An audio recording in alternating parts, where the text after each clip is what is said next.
Hold on, a little nerd fact. So the title of the club that he goes into is called the Kiss Kiss Club. So there was an Italian journalist, a critic, who basically had called James Bond Kiss Kiss Bang Bang, Mr. Kiss Kiss Bang Bang. And the title song for this movie was originally going to be called Mr. Kiss Kiss Bang Bang until, you know, they got their heads out of their asses and they were like, wait a minute, why would we do that? Let's do a song called Thunderball, which I think is a great song, by the way. So instead they put it in the movie as, I think it's the Kiss Kiss Club, but it's in reference to what this critic said about James Bond calling him Mr. Kiss Kiss Bang Bang. Well, McCurdy's already stole my fire for my music point. You're welcome. But you know, I might as well continue into this portion. I love the music ranking in this movie. Songs. Well, yeah, I like the music. At this point, we have 3 movies that all have a classically sung title song, right? Yeah. Because Dr. No It's the title's theme. Yeah. We have From Russia with Love, Goldfinger, and now Thunderball. The name of the song, they're all the title, they're all titular, whatever the f*** you want to call it. Go ahead. Which one is the best classically sung and why?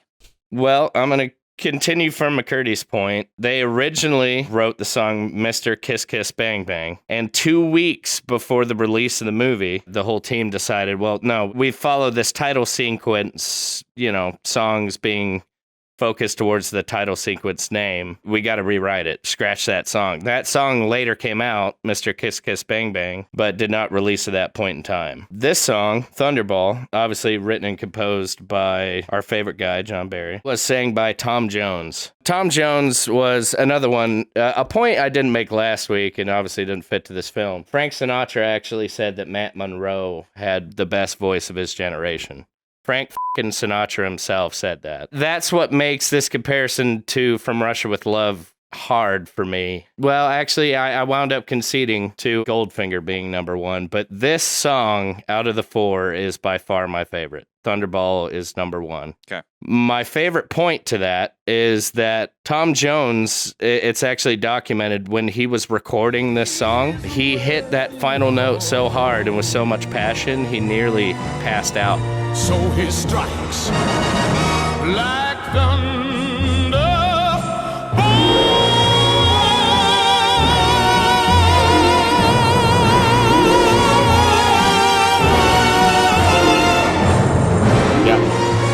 It's actually recorded that he closed his eyes to hit the song and he held the note for so long that when he opened his eyes, the room was spinning and he had to hold on to the audio recording wall. And he said, I nearly passed out because they said, awesome. Destroy that last note. Yeah. And Tom Jones is personally for me, I've always loved Tom Jones. He's such an iconic, such a huge voice, such a You got to take a drink. You have to take a drink. I said iconic. Well, but I'm going to add to Scott and say that if I had another reason why I think this movie's better than Dr. No. This song. I'll say better music overall. Music. I love this. Bigger notes. Bigger notes. Love the music. I love, but more but words. More words. Yeah. But literally, here's what's funny. No, but that aside, though, I love the score specifically of this movie to the other films. I think this is one of the better scores in all the James Bond films, even if the movie doesn't live up to it. I like the underwater stuff, for sure. I love it. I love listening to it. Yeah. I could listen to it to hours. I love it. Here's the funny part is because they had to switch so quickly within 2 weeks of the film release, Barry was quoted as saying, I don't think anybody really analyzed what the hell he was singing about. And I still don't know what the song is about to this day. But we were given that problem and we had to live with it. And in 2 weeks, they still made a song that was that goddamn good. That's why it's number 1. If you listen to the lyrics, it's like something like he's like a thunderball. But like, what is a thunderball? Yeah, they're like, wow.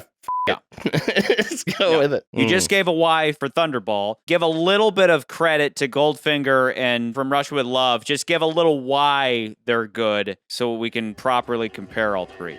All right, well, starting from the bottom, Dr. No, as of current, was just a bit of a cluster. Obviously, it goes from the original composure of the Bond theme as we know it to the Calypso dance theme crap to Three Blind Mice. It just, they didn't have it down. From Russia with Love is in 3rd as of current. If they would have nailed it and put it at the start of the film instead of the end, I still think that the film, you got to look at the song as it's put in the film with how we're ranking them personally, not just the song itself. Because Matt Monroe has a special place in my heart, and as I just referenced, Frank Sinatra actually is quoted as saying he's the best voice of our time. Yeah. And that's batting. That's, if you're going to get a compliment from anybody, Blue Eyes. That's the top. So, is into, again, a brilliant song, but it didn't have that Bond feel yet. I think that's the issue too from Russia with Love. It did not have that Bond feel. It didn't have the large composure, as McCurdy said, with the actual Bond theme and the highs and the orchestra and the power of it. It was simplistic, it was beautiful, but it's not a Bond song. It's not. It doesn't feel like a Bond song. And then we come to Goldfinger, Shirley Bassey. Obviously, as far as anybody goes, but outside of John Barry, Shirley Bassey is the next most iconic Bond artist. Drink. As we will find. Oh, God damn it. I'll drink to that too. Goldfinger, I think, is where they first figured out that, all right, the power of a song and an artist with the background images and doing it right at the beginning of the film with a proper orchestra, big notes, big sound. Essentially realizing the connection between a title sequence and a song to ramp up that title sequence. Yes. Right? Which I'll throw on a side note, this is the first time we have completely naked ladies, which we'll have for the rest of eternity, Bond-wise. And it was all thanks to some PA forgot the bathing suits that day, so they were like, whatever, no bathing suits, just naked women with their titties flopping all over the place. So, but to wrap it up, Maurice Bender. Again, it's the same guy. Did the other? Yeah, he's done the last two. Again, I think this time he said, "F it." Let's women have slowly been losing their clothing until now out. They're like, swim naked. Yeah, Nobody's gonna see. We're gonna light you so nobody sees. So, but you can see. But to wrap it up just real quick, the music point, Thunderball is number one. And with its backstory and the fact that they created that song in under 2 weeks, it's the biggest song, best artist, the best vocal, best orchestral backing, as McCurdy mentioned. Mm-hmm. And I know I'm doing my thing here, but it is. It's the best executed Bond song to this point.